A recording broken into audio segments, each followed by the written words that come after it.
Max Gorlin, Melbourne Football Club. You're listening to the Coaches Panel. This is Nat Fyfe from the Fremantle Footy Club. Trent Cotchin from the Richmond Footy Club. Scott Pendlebury from the Collingwood Football Club. You're listening to the Coaches Panel. Patrick Cooch from the Carlton Footy Club. It's Rory Sloane here from the Adelaide Crows. This is Tom Mitchell. You're listening to the Coaches Panel. Hey, it's MJ from the Coaches Panel. I hope you're well. Welcome to another AFL Fantasy Strategy Roundtable.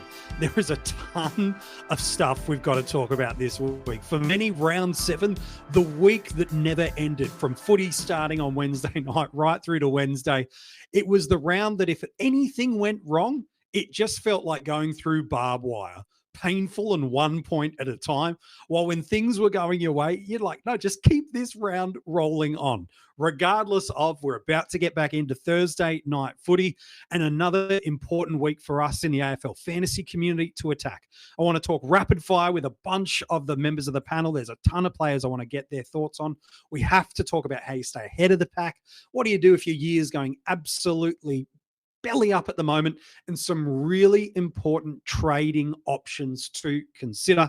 That is what you got lined up for on this week's AFL Fantasy Strategy Roundtable from us here at the Coaches Panel. Joining me on this episode, hey, if you're watching it on YouTube, you already know who the guests are.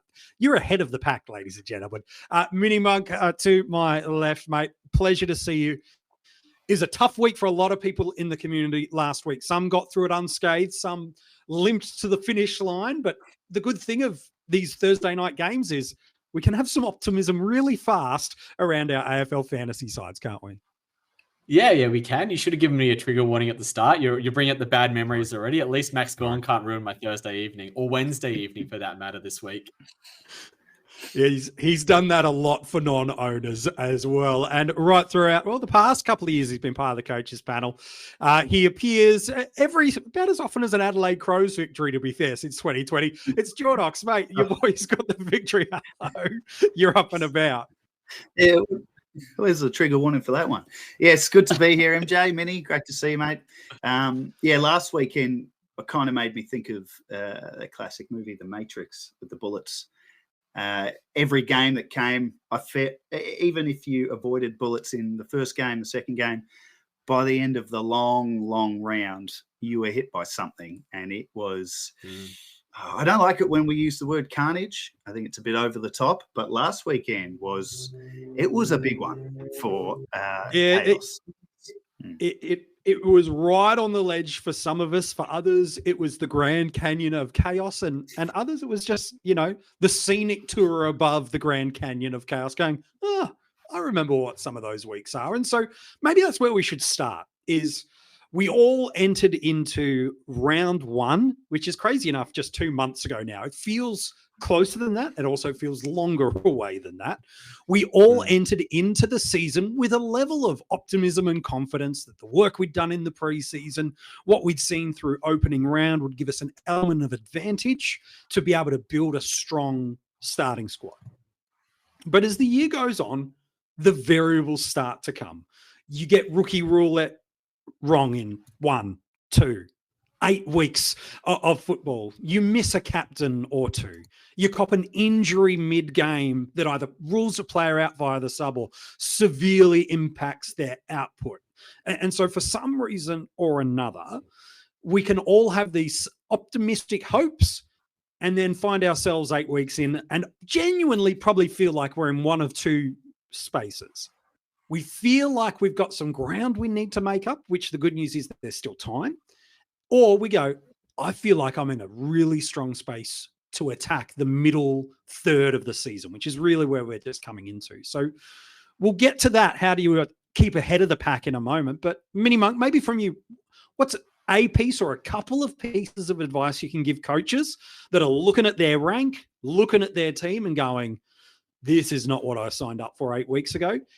How do they get their team back on track so that they can have a good, strong back 2/3 of 2024? I think Rid said it actually really well in one of our group chats. It's never as bad as it seems, and it's never as good as it seems. You might have had a bad week. I certainly did. I've certainly had a couple of bad weeks the last 2 weeks, but you just keep coming back for more. And you've just got to identify where the weakest links is. You go to, what's the biggest issue with your team? Is it that you've got poor cash generation? Have you got poor players on field? Do you have poor rookies? Do you need a premium score who can actually pop consistent captaincy type scores, and you just go about addressing those issues. You go about thinking about how you can best utilize the 2 trades that you have. If it's hurting your mental health, take a day or 2 away, just give it a break, and then come back to it with a fresh mind. If you're playing for leagues, think about it for the long run rather than just the short run. But, as he says, it's never as bad as it seems. There will be a way out, and there's always an option to be able to trade into trades that can make your team much better in the long run. It's an interesting one, and Jordox, I'm keen on your advice for coaches that feel like they're a little bit sluggish out of the gate. How much, from your perspective, MiniMonk, is this a perceptual issue? If you're a part of the active AFL fantasy community, and my premise is if you listen to the coaches panel, you're certainly on the more hardcore edge of AFL fantasy. You pride yourself in being a good coach. You watch the game. You understand big nuances of it. Casual people listen to it. We're certainly more, the content we create is much more skewed to the coach that wants to do well, wants to get hats, wants to win leagues, wants to dominate. Is it a perceptual thing as well? Is it you look at what people are boasting or flexing on in social media and they're like, I nailed this, I did that. Is that an element of it as well that plays into the mental mindset of how well or poorly we're doing? Absolutely it is. But you got to remember that when people put things on social media, for the most part, if they're flexing about how good their rank is, it's because they're doing well, not because they're doing poorly. You're going to get a skewed perception of what the community is actually going through when you go on to people that are actually trying to flex about how good their team value is, how good their rank is, how well they scored in a particular week. You don't get a true reflection of what the community is actually like. And it comes not now. We've still got time between now and when our ranks are actually starting to stabilize a bit. We're not even through the mid-season buys yet. We're not even at the mid-season buys yet. There's still plenty of time between now and then. But it's 100% perception. And, sometimes it's just one bad week that just knocks you down and you come straight back up the next week. That's all it is. Like I said, it could have been a 200-point differentiator just with one or two moves last week. Like if you put Graham on field over a closer year ahead, if you put the vice captaincy on Gawn over a Nick Martin, you're already 30, 40 points ahead. Like these are just one or two movements and innocuous things mostly can create 100-point swing. And then if you get an element of bad luck, well, now it's a 200-point roundabout that you've kind of got to overcome. What about for you, Jordox? I know you're having a pretty strong start to the year at the moment, but I know you've also had years, you've confided in the community before where you're like 8 weeks in, you're like, I'm done. The year's cooked. I'm now just playing for leagues and for fun and learning. What's your advice to coaches that do feel like the year's not done, but I'm not where I want to be? I think the real takeaway from the round that's just happened is that there is comfort in numbers. And whilst, social media can be a little bit dangerous if you're not looking at it with the right lens, and what you boys said before about, people are only going to be boasting when they're doing well. It doesn't mean everyone's doing well but you. I love that there's plenty of people on there complaining about the things that we're all going through. It's a nice little comfort that's like, okay, I copped that bullet. We're all up the creek together. A lot of people.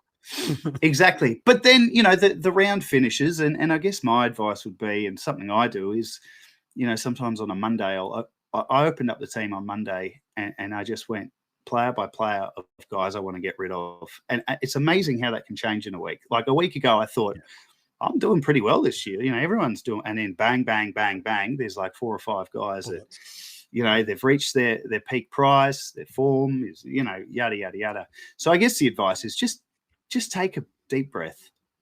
It is okay. We're only, a third of the way through. There's a long way to go. Just under, yeah. And I'm looking forward to this round because, last week was the first best 22 we'd had since Gather Round. Yep. Gather Round. So it was going to be a real equalizer. But the amount of stuff and shenanigans that happened, I mean, how many people were editing their trades, Friday and then again Saturday? I know the 2 guys I traded out, I traded out on the Thursday because I had a Brisbane player coming in. By Saturday, both the guys I traded out were back in. And now I'm looking at them like, hey, I thought I got rid of you last week and you're still there. So, look, last week was really one out of the box in terms of chaos. We're still in best 22. And I think back in the work you've done this far, pre-season, the 8 rounds we've had, just back yourself in. And don't forget the buys are around the corner, the real buys, the multi-buys.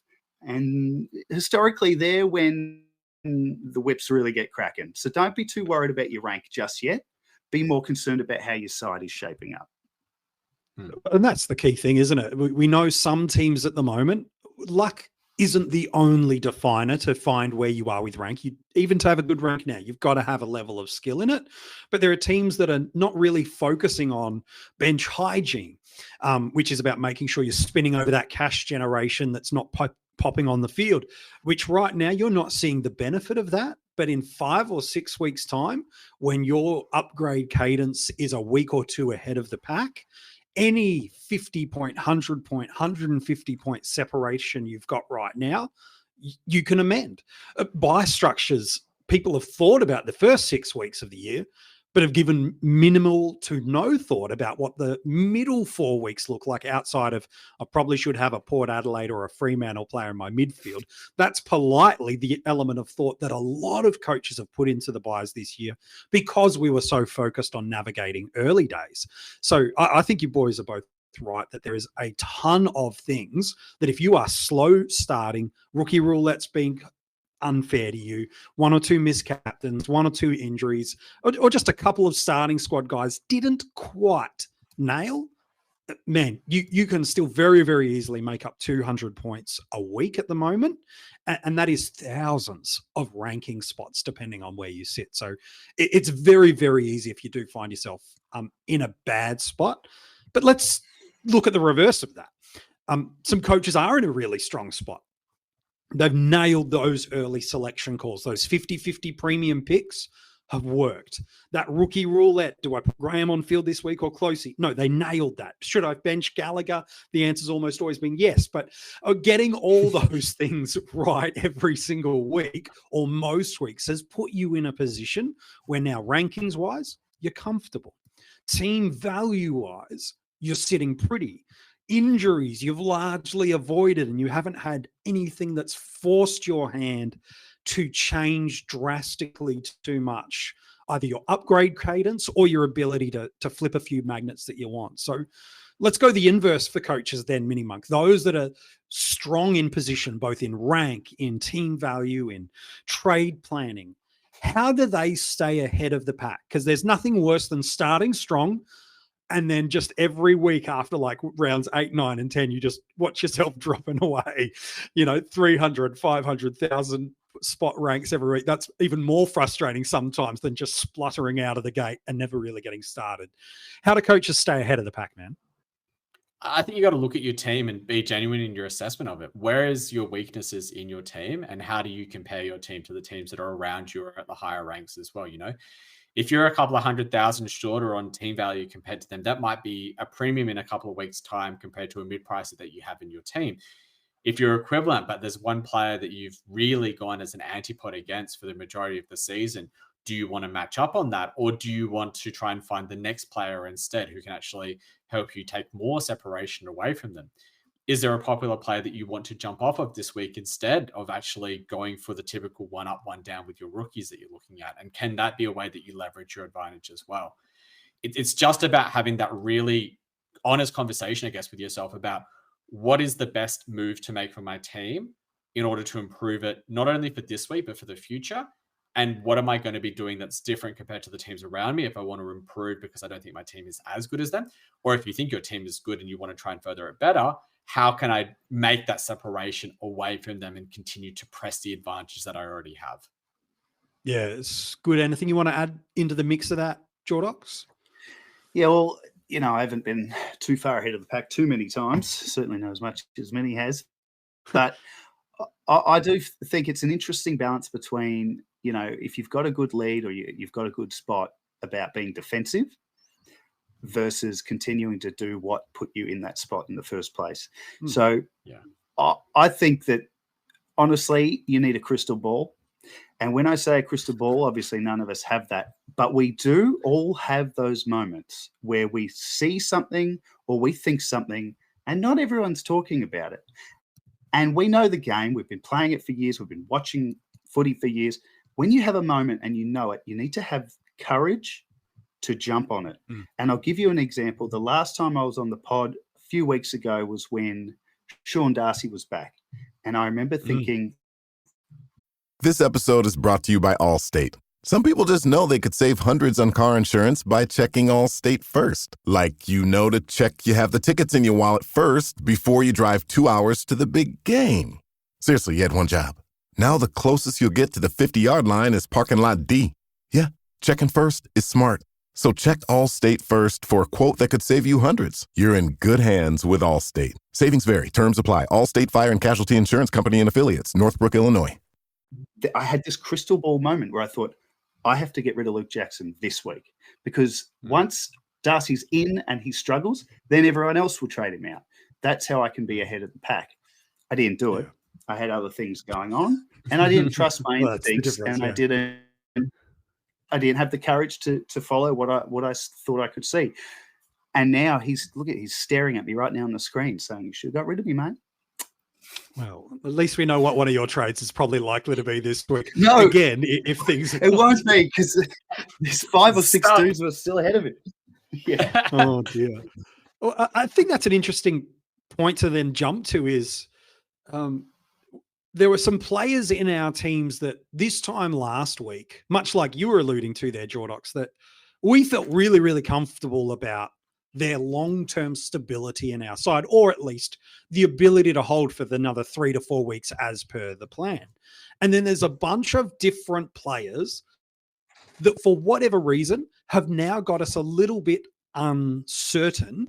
And I want to ask you this question. I'll work through some players in a moment, but the question is this: how do you know when you're jumping at shadows versus how do you know if you're acting and reacting faster than others? So players such as Tom Powell, I don't think anybody forecast him spending most of the game at half forward. Phillips gets subbed out and he does go back into the mids, but it does put a little bit of concern for coaches going, I've got a 95 forward, potentially a 90 forward. Now he's at a break-even point that I could start to lose some of the work he's done if this role holds. Dane Zorko moved to half back for a number of weeks. Looked like in that role, he was dynamite scorer, made a ton of cash and banked a lot of points for us. And then for the first quarter last week, back at half forward, scored, I think, single digits in that quarter. But then from quarter time onward, moves back into that half-back distribution role. Jack Steele has looked like, up until a fortnight ago, the number one midfielder in terms of ceiling, consistency, and fixture was nice. And it still is relatively friendly for the Saints in many regards. And yet, when it looked like he had mummified his leg in that matchup against Port Adelaide, that left knee, it's like, oh, he's not kicking, he's not spreading, he doesn't look like anything. Rowan Marshall owners that knee injury that, again, the club have still not really said too much about what's actually going on. That's hurt coaches. Those are just a tip of the iceberg. Can you tell I own a couple of these guys? It's just the tip of the iceberg on a couple of these guys. And so, MiniMonk, how do we know when we're jumping at shadows and we just need to keep the faith on these players a little bit? Or are we waiting too long, as Jordox mentioned, and can sometimes miss that opportunity to get ahead of the pack? Help coaches to know what's the difference. It's very hard. And the real answer is, you know, in a week or 2 or 5 weeks' time, depending on how it plays out, you don't know how it's going to play out. We don't know if Tom Powell is going to end up back in the midfield and get 80% CBAs from here and for the rest of the season. We don't know if Dane Zorko is going to go back to half back. We don't know if Marshall's going to be fine to play, but plays and only gets a 60 or gets a 70 or gets subbed out when they're up by 40 odd, or if Jack Steele doesn't make it up, or if Connor Rosie doesn't make it up for the shirt up. Like, there's a lot of things that we just don't know. And it comes down to a lot of your gut instinct with regards to players. You got to think about it. It's like, right, who went into the midfield mix for North Melbourne that meant that Tom Powell went out? It was Will Phillips? Yes, but it was also Jai Simpkin. Like, correct. Are they going to persist with Jai Simpkin being in the Met? Or are they going to try and put the Bull, who's been doing very well in there for the other end of the season, and put him there? Are they going to persist with trying to put Dane Zorko at half forward and trying to see if he can work there because Connor McKenna was back in? Or are they going to shift him back to half back permanently because they realized it didn't quite work against GWS? The other ones, you've just got to wait for injury confirmations from the club and trust them at their word. At the time of recording, Connor Rosie is available to play.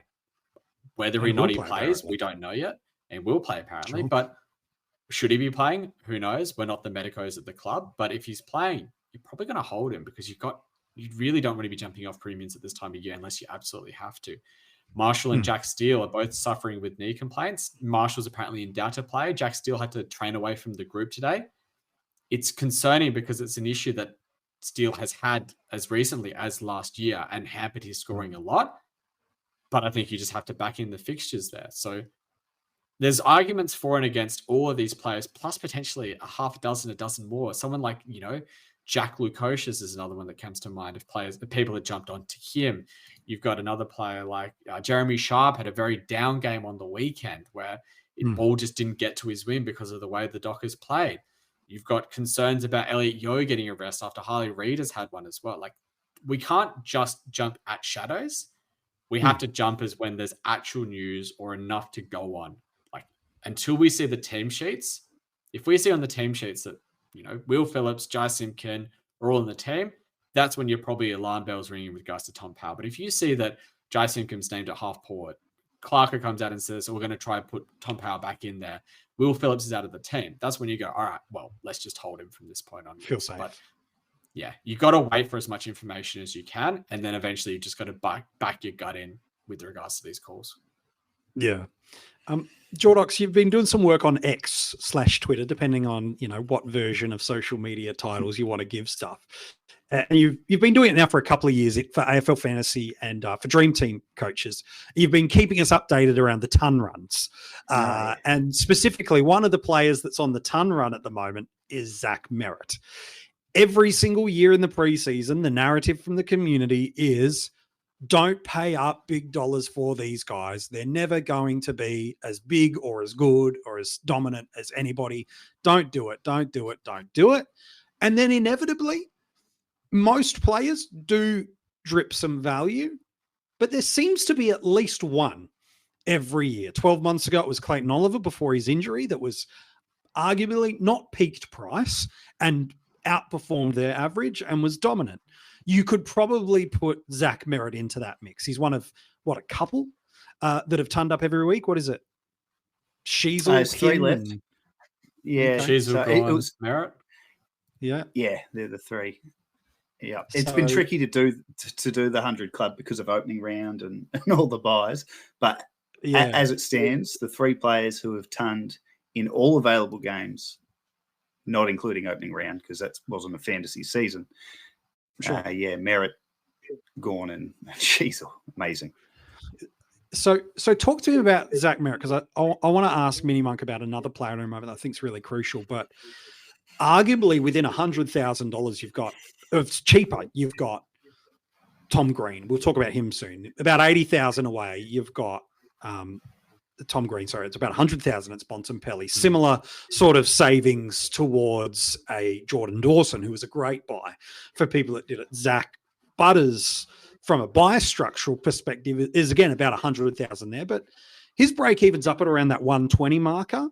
He hasn't, so certainly his break even's past what his average is at the moment. But I guess my question for you is this: with the consistency of tons that we know he can do, not just this year, but really since like 2018, he's been unbelievable for us. Probably earlier than that, to be fair. 2014, probably, if I'm honest.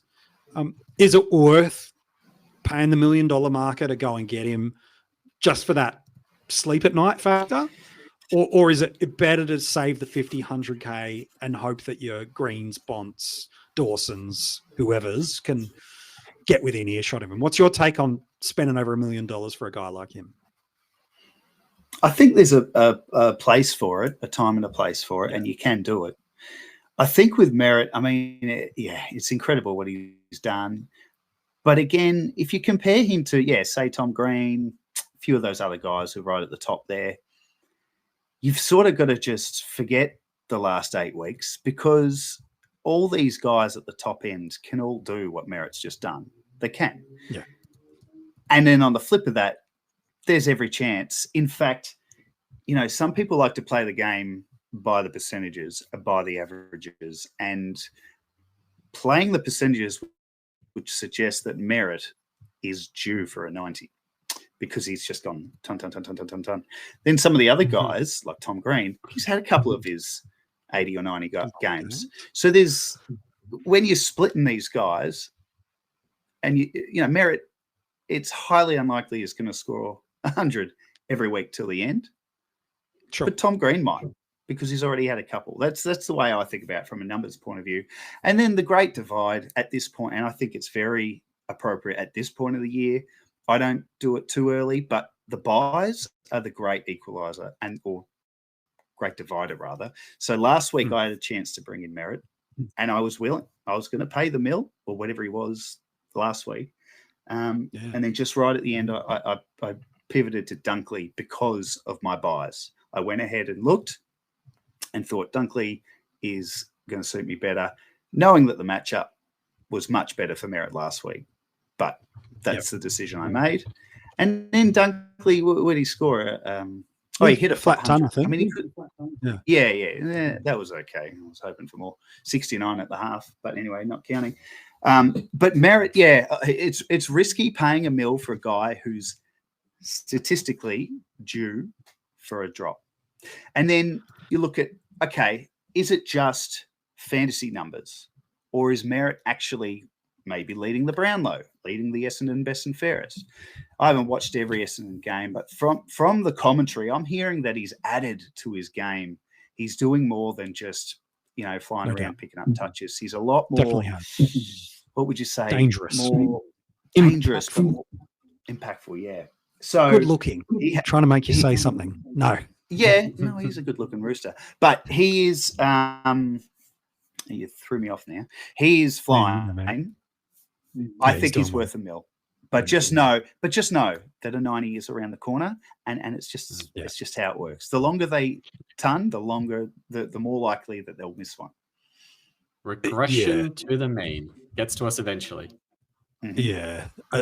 West Coast this week, so I understand why people are looking at it hard, but then it does start to hit an interesting patch of games. It feels a bit yo-yo-ish.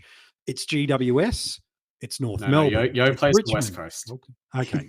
Yo-yo-ish, not yo-yo. It's GWS, North Melbourne, Richmond, Gold Coast, Carlton before their round 14 bye. So there are some weeks you feel pretty confident that 120 average he can hit. It is comfortable. And then there's some other weeks like that Giants matchup does feel a little bit harder. That Carlton matchup on paper we do know is a little bit harder. Crazy enough, though, they play West Coast in round 8 and round 15. So happy days if you're an Essendon player. You're going to get some good victories.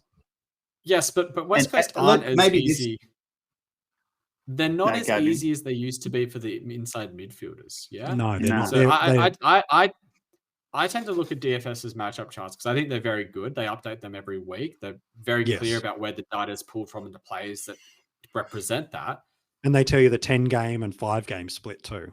Exactly. And you look at last week, it was Gold Coast against them. Rao top scores with 122. Anderson 111, Took Miller 109. It's very rare to see a team have 3 midfielders go over 100 and not one of them go absolutely berserk with a 140, 150. Yeah, and big tackle numbers too. Not lots of marks for those boys. And 13 Merritt, or something. Yeah, Merritt's a big tackler, but he does get a lot of marks as well. Yeah. And the other thing about Merritt is he is the third most expensive player in the game, along with the other 2 compatriots who haven't dropped below a ton in the season. But he's priced at 117. If you see him going at 117 from now until the end of the season, would you still buy him? Maybe it's worth it. But if you can get someone else who's priced at, say, 95 or 100 who can go 110 between now and the end of the season, I'd much rather look for that. And I think that there are a lot of players that do fit that bill this week that you'd be better off going towards, despite what appears to be a good fixture for me. Ryan Reynolds here for, I guess, my 100th Mint commercial. No, don't. I mean, honestly, when I started this, I thought I only have to do like 4 of these. I mean, it's unlimited premium wireless for $15 a month. How are there still people paying 2 or 3 times that much? I'm sorry, I shouldn't be victim blaming here. Give it a try at mintmobile.com/save. whenever you're ready. $45 upfront payment equivalent to $15 per month. New customers on first 3-month plan only. Taxes and fees extra. Speed slower above 40 gigabytes. See details. Perhaps a good cautionary tale for anyone who is considering merit. I've got a mate, and this is in leagues, not overall, but in consecutive weeks, he picked up Jack Steele, who missed the ton for the first time, and then he finally got on Heaney this week gone, who missed the ton for the first time. All right, well, can you just tell us who yeah, let us know. Anyone? Yeah. Could you get him to trade into any Port Adelaide player as a Crows fan? Yeah, that'd be great. No. Get into Clayton Oliver. So no, that's fine. Speaking of Port Adelaide, a player that, injuries create opportunities. Jordon Sweet has moved into that number 1 ruck role last week. And he's got at least another 4 to 5 weeks based on Port Adelaide's listing of their injury list. Soldo's still 4 to 5 weeks away. I'll get your thoughts on this in a mini monk, but there is a little kind of caveat I want to put on this. Sweet was excellent on Friday night. He was excellent. However, he was rucking against Caminiti, Owens, and a Rowan Marshall that couldn't run, couldn't jump, couldn't use any of his one-wood skill set around the ground and at stoppages to be able to be at his best. That said, Sweet did what he needed to do for us, which was score well, get his break even to a great spot, and now we find ourselves with an interesting junction selection. So I want to ask you a blanket statement, Mini Monk, and then let's work our way through all the nuances because it's never as simple and it's never as complex as we make it out to be. Here's the question. Is Jordon Sweet the best money maker available to us to trade into this week? Potentially, yes. Okay. I know that I'm fence sitting. I've been... You've spent too much time with me. You know the fence now. I know the fence sit, but I'm not saying that he won't be a good money maker, but it's a question of what's your time frame. Okay. If you're talking 4 to 5 weeks, absolutely he could make a lot of cash. He could make 200K in 5 weeks without breaking a sweat, with feedable type scores for most of those weeks as well. Yeah. But we have a deadline. We have a deadline on when his role runs out. We have a deadline that we know that Port Adelaide favour playing Soldo in the ruck compared to him. And if he's playing shared ruck duties, not only does he have a deadline, he also has a deadline as to when his price is going to start coming down and that you have to jump off of him. Now, the good news is that's probably going to lie around about when the buys are and you can jump off with 3 trades a week. That's great. But he might not be the highest cash generator from now until, say, the end of the buy round. There might be a rookie who's priced at 250, 300K, who it's much easier for them to make 300K than it is for someone who's already priced at nearly 450K. Yeah, it is. So I'll throw a couple to you, Jordox, as well as to you, Mini Monk. There are a few hundred coaches, I don't know exactly, but there are a few hundred coaches, maybe more, that have got what we have dubbed the 3-headed ruck monster, Jordox. That is Gawn, Grundy, and Cherry. Is trading one of Cherry or Grundy just the absolute no-brainer gift of the season for them at this point in time? Just, you're not thinking of trading Gawn. Sweet's going to make you 400 odd K, depending on the player. Is that just for you? Make that move, flick that on and off you go. Or for you, is it still a bit more nuanced that potentially there are other premiums and, as Mini Monks mentioned, other value options that could make you more money? Or is it just don't even consider, move one of them on, get Sweet, next trade, please? Well, I'll answer it in part, answering the first question, and I haven't assessed the cash cows coming through and whatnot. But this smells to me like Riley O'Brien 2019. And for those playing the game back then, will remember Sam Jacobs got injured for the Crows. 15.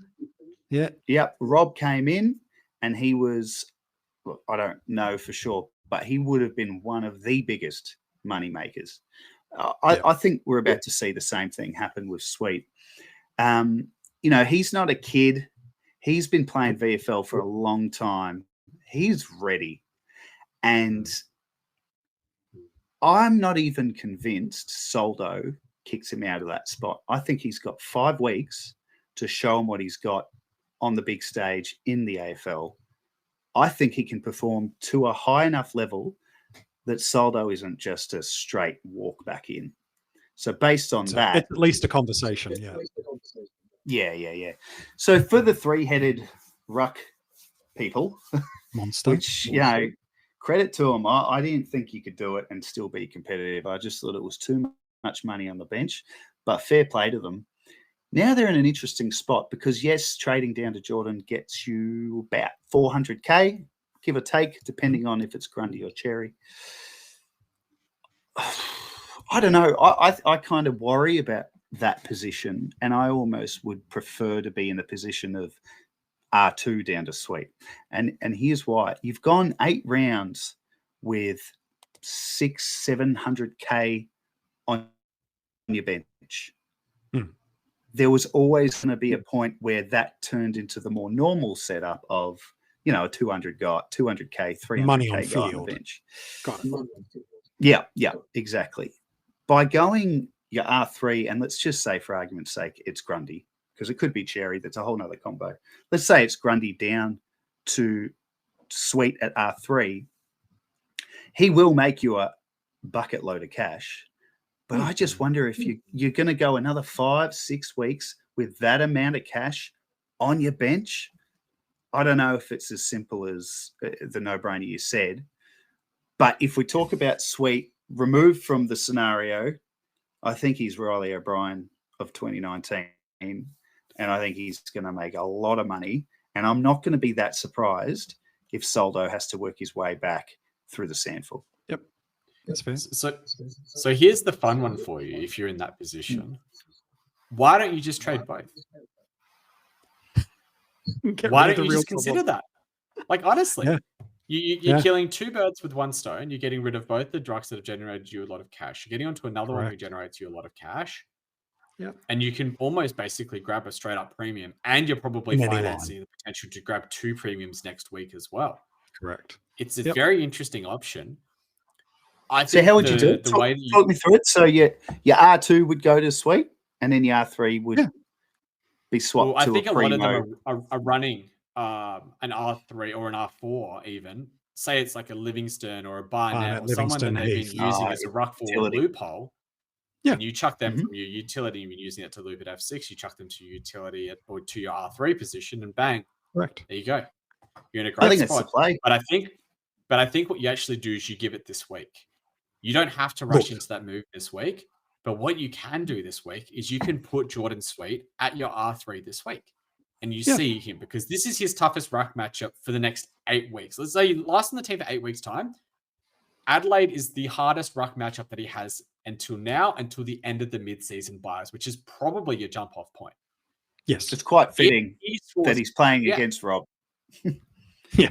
Ironic, isn't it? But if he scores a 75 or an 80 this week, you're probably thinking that's probably in that in-between. But if he goes 90 this week, you just commit. You move your R3, you move your loopholing ruckman to your R2 spot, and you trade off for both Grundy and Cherry. You've capped in probably at both near their max price. You've got Sweet in, great. You've got the next cash generator. You've got the premium that you want in, great. And you've got the ability to be able to grab a couple of premiums next week as well. There you go. You're ahead of the pack again. That's the interesting play. So for those that aren't in that situation, which again, really helpful for those that are in that 3-headed approach. For those that probably have one of, or maybe they have both, Marshall and Cherry. Yeah. We did you notice both of us if you're watching on YouTube? Both me and MiniMonk were like, yeah, that's us. Teams might inform a lot. And again, that edit feature that Jordox mentioned, at the start of the episode, you might be trading out, Cherry, and all of a sudden you're like, nope, stuff it, it's going to be Marshall, and away you go. But for coaches that, if you don't have anything other than Gawn and English at R1 and R2, you're looking at Sweet. I think that's the honest statement. Unless you've got those two locked away at R1, R2, you're looking at it. So again, I know fence sitting is a popular sentiment, and I'm sorry that I've started it. But for those that have Marshall and Cherry, because it's different for those that are Gawn and Cherry. Is Sweet a viable play as a downgrade option for one of them? Not just for the points potentially on field, as you mentioned, it is a tough matchup this week on paper, but because it brings you 300K off Cherry alone, let alone what you get off Marshall. It should finance you pretty much any upgrade you want off one of your $500,000 cash cows that you are looking to upgrade off. So which of the two is the determiner for you? Regardless, let's assume Campbell isn't named and Marshall plays. Because if it's Marshall misses, it's different. If Campbell's named, it's different. I think if Jack they're both Hayes number one rucks, is a real shout. Yeah. Yeah, Jack Hayes as well. Yeah, Jack Hayes. Hayes Isn't as impactful on his scoring based on historical data, so I wouldn't be as concerned there. But it's potential. It could help him, really.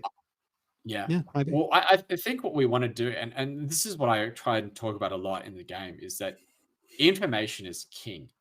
Information matters the most about it. And let's say that most teams, if you're not in the 3 ruck setup, if you've got 2 rucks, most likely you're running a loopholing ruck at R3 currently. Why don't you, before Thursday night, trade one of your rookies that you're thinking of getting rid of, be it a Dempsey, be it a Williams, be it a Sharp, be it a Gallagher, to Jordon Sweet. And you just stick him at R3, you put the emergency on him, and you see what Friday brings you, or Thursday night brings you. And then you can look at it again on Friday, once we've got more information from St. Kilda about what's going on, from, all the other things that might be happening in your team players-wise. And then you can make a decision. Because if Jordon Sweet goes 50-odd, and Rowan Marshall is probably named, and Rowan Marshall's named to play, but Jack Hayes is there, you're probably still playing Rowan Marshall. Yeah. You're probably not saying I want to trade him. But if Sweet goes 80 and Jack Hayes is named or Marshall's managed, that's when you pivot. That's why we have this edit trade feature. That's why it makes it so valuable for you. The information that you can garner from having a player play in seeing a score before you decide to execute your other trades for the week matters a lot. It's great. And so, I'm saying it because that's likely what I'm going to be doing this week. I'm going to stick Jordon Sweet at R3 with the emergency on him. I'm going to see what Thursday night brings me, and then I'm going to decide what my other trades are going to be on Friday. Yep. I think that's the best way to approach it. Let's assume Sweet goes 85. So a good score, but not a easy call. An 85 solid. Sure. Marshall doesn't play. Are you happy to bench Marshall for the week? Or is it like, you know what? Again, I know it's team dependent and what the rest of your team looks like and all those things. I get that. But as a generalization, if you are in that position, are you looking at going, stuff at Marshall's out, I'm getting off him because he's carrying an injury anyway? Or are you going, this could be a separation moment where I can still get my upgrade cadence going in a concurrent fashion and be only maybe 10 to 15 points off what I was expecting Marshall to give me anyway? If Sweet goes 85 and Marshall isn't named, I am bailing out of Marshall as fast as I can. Because if he's gone 85 against Riley O'Brien, that means he's probably played a pretty good game in a showdown, which is probably going to learn him a lot of curry inside of the Port Adelaide team. And Marshall not playing it doesn't matter. Like if he's playing or if he's not playing at that point you probably want to have Sweet as your R2.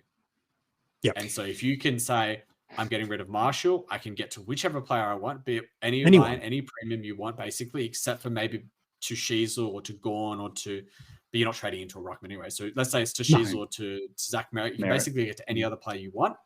Yeah, you just go. Because if you've got a rookie, not quite a rookie, but a low price, mid price player who's able to go at 85 in a tough matchup and has the potential to go at 90, 95 for an 8-week block potentially.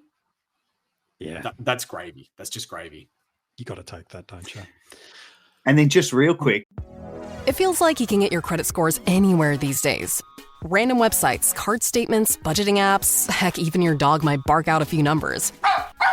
It's true. Credit Karma isn't the only place you can find them. But we actually do more with your scores to help you find your next financial opportunity. Like a more rewarding credit card, a game plan that helps you pay down debt faster, or a personal loan to help you save more on interest payments each month. Cha-ching! The possibilities are kinda endless. Download Intuit Credit Karma today to get started. Before we move on from the Sweet discussion, what about us Grundy owners? Because I've got him at R2, and that's the play I'm looking at. But it's hard because there's so many other. Same thing applies. I would just trade into Sweet, see what Thursday night brings, and then go from there. Have a few ideas in your mind. Have a few plans of what you're going to be doing. Don't go into it completely blind, but know what your plans are and what your line is going to be and what information you need to see. Yeah, and maybe put your other ruckman at utility so you don't want to bash the phone app with how you loop things in and out a little bit. So maybe that could help you too. So you need to do a recording at the start once we're done here and chuck it at the front of the podcast and say trigger warning MiniMonk too many times, because that's the third time you've hit me already this night. I'm using insider information way too much. Maybe I'm at that point in my fantasy season where I find my greatest joy at poking the bear of MiniMonk. Maybe that sums it up. All right, rapid fire. I want to give you about 7 player names. I will take it in turns for you, lads, and give me your take on whether or not they are viable plays. Don't tell me team dependent. Tell me rapid fire. I'll ask a more potently direct question to force a better out. So my question for you, Jordox, is this. Can Bailey Dale be a top 6 defender from here on in, given he's gone absolutely bonkers for us over the past 2 weeks? Can he and will he go 95 plus from here on for the rest of the season? Can and will. He's the guy I'm looking at this week, although this Sweet talk has got me thinking about Sweet. But Bailey Dale, I know it's rapid fire, but I just got a few points on him. First of all, in drafts, I think he's going to be the draft pick of drafts, because if you can remember back to preseason, there was talk of him playing forward. So he would have gone down all those draft orders, and now look at him. So the reason I'm so confident is I've seen these 2 big scores, and I thought to myself, don't react to the scores like we sometimes tend to do. And I went back and looked. He's been solid. Apart from, I think, one game and the game that he was the sub, which put the rocket up him and is working. He had plenty of tons earlier in the year. So for me, at his price, I think he's the number 1 trade target this week. Maybe with Sweet, but the Sweet one's too complicated. Dale's more simple. No. All right. I like that. I love it. I love someone that's prepared to make a big call. So nice one from you. MiniMonk, is it time to go for Jeremy Sharp? He's done his job. Or is there 1 or 2 more weeks of money we can make out of Jeremy? Is it time to go or not just quite? I think they're 2 very separate questions. I don't think that there's much more cash to generate out of him, but I also don't think he's an urgent priority to get rid of. Yep, I think it's a fair shout. There's been 2 things to celebrate for Jordox this week. One, the Crows won a game. The second is they actually debuted someone. I think they might be the last AFL club this year to have a debutant. I might be wrong on that. So no, you are 100% right. You know you're having a good year when you get to round 8 and you're like, you know what we should do? Give a kid a crack here. That'll help you. No, I know you've been... Yeah, go. I'm triggering everyone on this episode. So my question is, he's playing in the showdown. We will know if he's the sub. If he's the sub, this question is null and dull and irrelevant. But if Dan Curtin dodges the vest to start the game, is he an option we can jump on this week as a downgrade option? I don't believe so. But let me quickly say, I'm in the minority of Crows fans. I'm actually glad they've waited till round 9 or 8 or 9 to debut him. Yeah. Anyway, that's not really the point of the podcast. Curtin, you couldn't. You couldn't. I don't think, it's not really the way to do it. No, I agree. But it's bloody exciting that he's playing. Okay, there we go.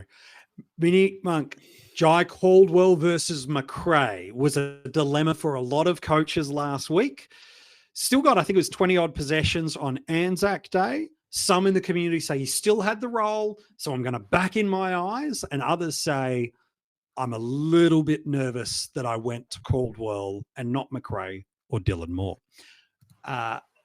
So my question is, Jai Caldwell, is the role volatility that we alluded to earlier, is that real with Caldwell, or did he actually indeed have the role? What was your take on Caldwell and him moving forward from now? He didn't have the exact same role. He had a similar role, but he had a significant decrease in his CBAs. But he still was able to find his way around stoppages and get a lot of the ball. And he had a few things go against him, a few tackles that he could have got that got given as frees against, especially a couple late, which really did hurt him. And it was the difference between probably a mid-80s score and the 71 that he did get, which, if he got an 85, I don't think we'd be complaining about his score, about what he was doing. No. He lost the role, he lost the CBAs, I should say, to Jake Stringer on the weekend. And Jake Stringer hadn't had more than 25% CBAs in a game until the weekend, when he went 75%. He was the second highest CBA midfielder behind Zach Merritt, who is almost always going to be the highest CBA midfielder for Essendon. And he did a role, Stringer did a role standing next to their most damaging players. Typically, it was Degoe, giving him a lot of attention, making sure that he couldn't get easy ball. But they needed an inside mid who had the big body to be able to stand alongside of them and be able to provide that defensive pressure that Caldwell probably wasn't big enough to be able to do.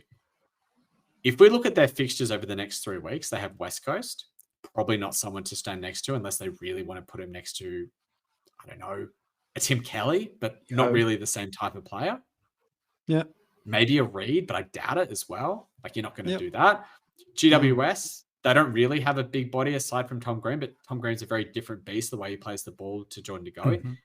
And North Melbourne, I wouldn't be jumping at any shadows with regards to Jared Caldwell. I think you just sit, you just wait. Maybe McRae gets 15 points on you this week or last week. Maybe you get 15 back this week. Yeah, it's a good shout. There are, Jordox, 3 players under 300,000 that I think coaches are considering as downgrade options. One is Darcy Jones. The other is Taj Woden.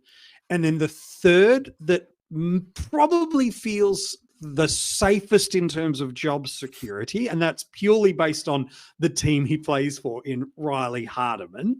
My question is this: of the 3 sub 300 downgrade, the 3 sub 300K downgrade options that are available to coaches this week, who do you think is the better job security? And who do you think is the better scorer? And are the two one in the same? That's a complex way to say who under 300K should we be downgrading to? Hardiman's a good one. He had a nice role. I watched him close on the weekend. I think they were going to give him a run. They put him there and they put Fisher as the sub. So I think that tells you. I mean, I do have my concerns with North and Tom Powell is probably the main reason for that they are starting to flick the magnets around to try and get a result. But I think they brought this kid in for a reason, and I think he'll get a run at it. I do like Woden. I don't think he's a terrible option. I think he's one of those classic guys, even like a Kai Lohman who sort of had 3 or 4 weeks as a sub. We forgot about him, and then all of a sudden they get a full game and they can start making some cash. The guy I loved watching the most was the Giants boy, but I don't see his scoring being there. I think he's given himself a few weeks in the team from that performance, even with Green back. But I'm not seeing him scoring like the others. Yeah, it'd be the most unlucky omission I've ever seen from a debutant, but it wouldn't be unwarranted either, given the players they've got coming back into that side. Top of the ladder. It does deep happen in the forwards. There's a very real chance that he's actually the sub this week. I agree. Yeah, Jones is the one of the 3 I'd be the least comfortable in picking, and Woden I think's got a limited time frame on him. They've got a couple of players coming back into their side in the next 2 weeks. If I was going anywhere under 300K, it's Hardiman than just backing in that he's going to get a good 4-week stretch at it. The round 12 bye is not ideal, but he's got to give him some games. That's a month away. I think we'll worry about that then. The other thing with Hardiman is because of the game that he had on the weekend. It wasn't an easy match to play. Being down in Tasmania against Adelaide, they're not Just ask Tom very friendly. Powell. Yeah, but this week they have Sorry. St Kilda. Much favorable. Much favorable. Yeah, and where are they playing the game? I can't remember, but I think that it's going to be a fairly friendly matchup. I'm not sure if it's under the roof or not. It would be, you'd think. Oh God, let me check. Yeah, it's under the roof. It's at Marvel. Yeah. They're playing St Kilda under the roof. They're trying to probably survive as a team, not even try and win, but probably just show something. What happened last year when they got to this point? Remember Jack Zeeble getting a 100-point half AFL Fantasy? Take me back. Take me back. And have a think about who we might want to be VCing this week if that's the case as well. Oh, Harry. Well, if he goes forward, boys, Clark goes with don't you start. Don't you start. All right, last two players. This was meant to be a rapid fire to wrap the episode up fast. No, it's my bad. I've derailed this whole episode, to be fair. Last question for you, Jordox. Marcus Bontempelli was started by a big chunk of the community because he was deemed the most bulletproof premium midfielder. And while he's not given us a bad week yet, he's only really given us 1 week that would make us feel justified in that starting selection. Down to about 920K, does have Hawthorn this week. So, much more favourable fixture than maybe some others in and around that price tag. Can Bont still go 110 from here on in? Or do you like others at different, at comparable prices over Bont? I think he can. And we saw it last year. He took about 4 weeks to get going in that run that he had last year, and that took him to career highest numbers. I think he can again this year. I don't think he will. I just think there's a lot going on at the Bulldogs. So, we won't go into it, but, they're doing a lot of weird things. And Bont, when I compare him to some of the other mids in that price bracket who are gettable, I don't see any of them being the sort of player that could go forward or, do something different like that's happening at the Dogs. So, yeah, if you've got Bont, I don't think you get rid of him. I think there's other guys. That's a tasty price, though. It's when you see Bont, maybe in the run home after the buys, he can give you a 6-week stretch or something. But at the moment, it's just too all over the place. We're used to seeing Bontempelli as the highest CBA mid for Western Bulldogs. Maybe him and Liberatore as being probably the top two. In the last 2 weeks, he's been in the high 70s. He's been second 2 weeks ago to Adam Treloar. And last week he was third behind both Treloar and Ed Richards, of all people. Whether you're ordering wings for the game, whipping up a 7-layer dip, or ordering pizza, there's something about football that makes you want to eat. And this football season, Uber Eats has the best deals on game day food. No matter what you're craving, from 2-for-1 pizza to buy one, get one wings, Uber Eats will be dropping new deals each week, all season long. Uber Eats, official on-demand delivery partner of the NFL. Order now. Terms and conditions apply. See app for details. That is a definite bag for me. They're giving Richards a run in there, which, I'm not sure that'll last, but no, it won't. So much but it's cause for concern nonetheless. Yeah. How good's Treloar, by the way? He's been very good. Casually going under the radar. Sorry. He's been a premium when he's on the park. That's it. That smells like a draft owner to me over there, just quietly figured that one out. So then on the flip side, we've already alluded to in MiniMonk, you get to wrap us up with this one. Tom Green started the year on fire, had the bye, had a good score, then a couple of down weeks, and certainly returned back to what we know he can be, about 20K more than what Bont is off the top of my head. So if you're looking for a premium mid, is Tom Green, and under 950K will be my cutoff line. Mm-hmm. If you're upgrading to a premium mid via Grundy, Cherry, Marshall, or you've just magically found a way to generate cash elsewhere, is Tom Green the best premium mid to get? under 950K? And if he's not, who is? He might be the best under 950K. It's very hard to say. There's a lot of factors that point towards him being potentially the top scoring mid for the year. We've obviously seen that Zach Merritt has taken that mantle at the moment. Jack Steele was doing very well up until the last couple of weeks. But aside from those 2 weeks, we had a bit of a down couple of games against the Suns and against St Kilda, be it at Adelaide Hills and then at Monaco Oval, which a bit weird. That St Kilda game was a very weird one for him. He didn't quite look himself today. He's been above the ton and some very big tons as well. And if we look at the fixtures for the next 4 weeks before his bye, he's got the Swans, Essendon, the Western Bulldogs and Geelong. So it's pretty good. People might look towards that round 12 bye and go, oh, you can't bring him in now. That bye is coming up too soon. My challenge to anyone who says that is that everyone's going to have a bye. And who else do you have in your team that has the round 12 bye in your midfield? Like, seriously, have a look. If you look at the 4 teams that are on the bye that week, we have the Swans, North Melbourne, GWS, and Brisbane. Brisbane. Yeah. Brisbane midfielders, maybe Josh Dunkley, probably not touching Lockie Neal with a 6-foot pole. Nope. Swans midfielders, so Goulden. I'm not sure I'd go to Goulden at the moment, but I'm not sure I'd go there over Tom Green. Yep. And North Melbourne, like, you're not touching LDU at this point in time until he turns it around. So realistically, the only midfielder that you might want to own off of those 4 teams on the round 12 bye is Tom Green. Josh Kelly. Oh, sorry. I thought we were building towards it. Sorry. I mean, he is quietly going under the radar with quite a good season as well. And there is a little bit of a correlation between his scoring and Stephen Cornelio being out of the team, though. But let's not focus on that. Go too down that far. But if we're looking at it, Tom Green at his price point, there's a very real chance that by his buy he's already at $1 million.